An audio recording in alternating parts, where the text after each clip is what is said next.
Hi, welcome to this week's Planning Nuggets. Today we're going to discuss clear requirements and how you should never assume. So imagine that you go out pre-COVID or after everyone decides that you can go out. You're wearing a mask, it doesn't matter. You go out and you decide that you want a shirt. You have a picture in your mind of what shirt you want to get. You know exactly what it wants to look like. You go to a store because this store has the kind of clothes that you want, the style you want, the size you need, things like that. So you go and you ask a clerk, and you say, I want a shirt. You say you want a shirt that flatters my face. Now, mind you, you have a picture in your mind. You have this picture in your mind. But you tell the clerk, I want a shirt that flatters my face. Then the clerk comes back with a green short sleeve polo. This is wrong. So you say, no, that's not the color that I want. And then the clerk gets a purple sweater. That's not the shirt you want either. You go back and forth and back and forth. And then you say, okay, well, I want it to be blue. So then they get a teal. They get a light blue. They get a dark blue. They get a blue with sparkles. They get blue with feathers. It's blue. It's a shirt. But you start to get frustrated. The clerk starts to get frustrated.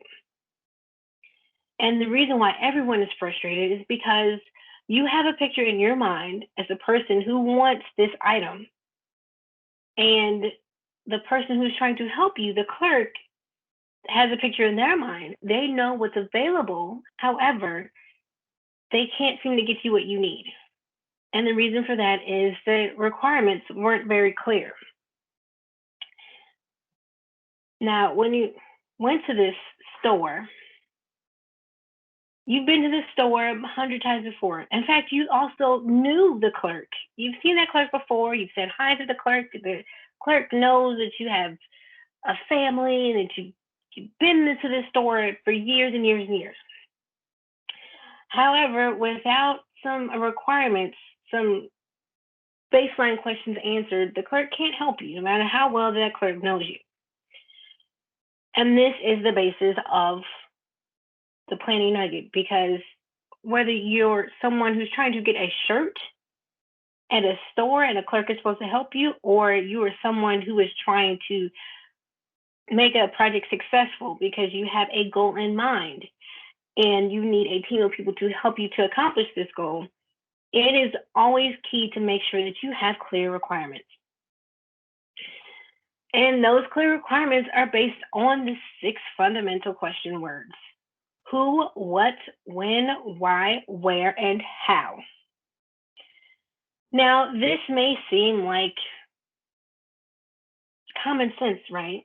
Well, you can't make that assumption. That's the other thing. Assumptions have no place here, because no matter how long you have known the person that you're working with, no matter how many times you've worked together, you should never make assumptions, because everyone has their own unique view. Let's start with who. Who is this product, service, deliverable for? Now, if you were to make an assumption, people would assume it's for you. You're the one who's asking for the requirements. That may not necessarily be the case.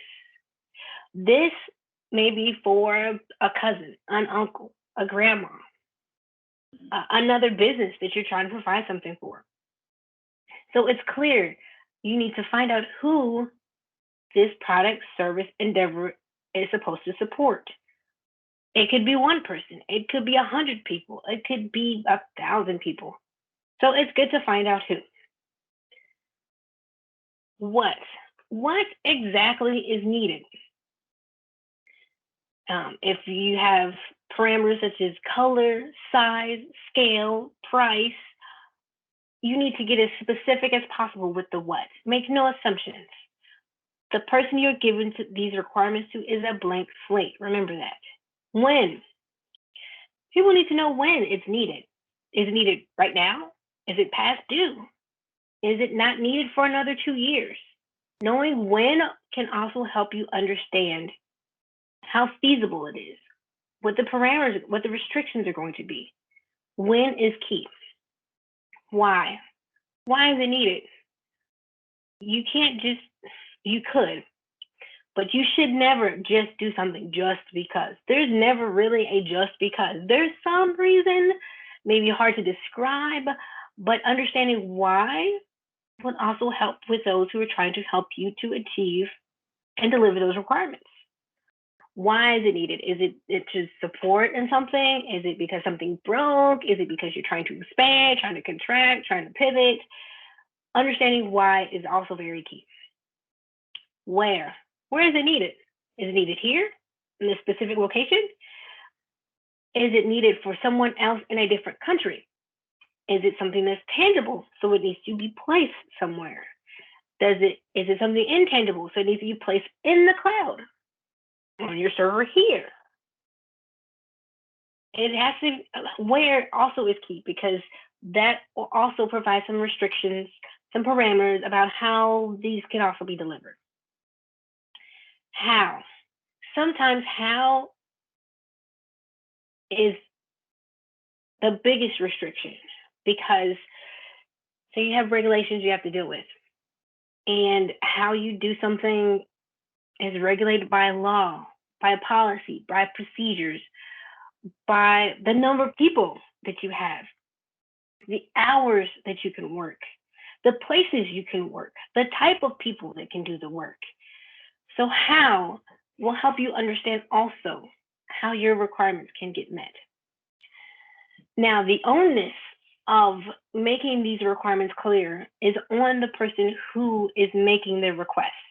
However, as a project manager, it is my job to guide you through these 6 questions, to ask you questions that most likely feel like they have nothing to do with the requirements, but actually help me to fully understand what your goal is, why it's so important, why it should be done, and the best way to get it done. It gets me a clear enough picture that I can understand what my job needs to be and how I can communicate your requirements, your desires, your needs, your wants to those other vendors who are helping to provide this service, to give you this deliverable, to give you this product.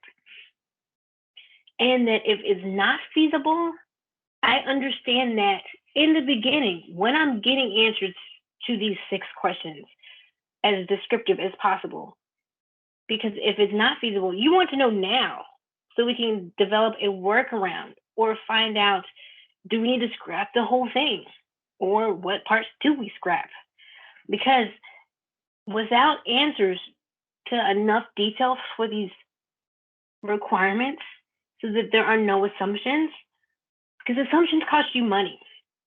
Assumptions will hinder you. It will stagger you and make you stumble and possibly make your project fail. So my job as a project manager is to get the answers to these 6 foundational questions in as much detail as possible, so that there are no assumptions between me or the other vendors or the rest of the team or you, because you could assume that I fully understand. And if I don't, that's on me to make sure that I let you know I don't understand, or that the requirements are not feasible, or that the timeline is not feasible, or that how this works better. So it is a two-way street. And that two-way street creates clear requirements with 0 assumptions. That clear picture of your requirements with as little assumptions as possible, which will help create a more successful and effective project. And those are your planning nuggets for the day.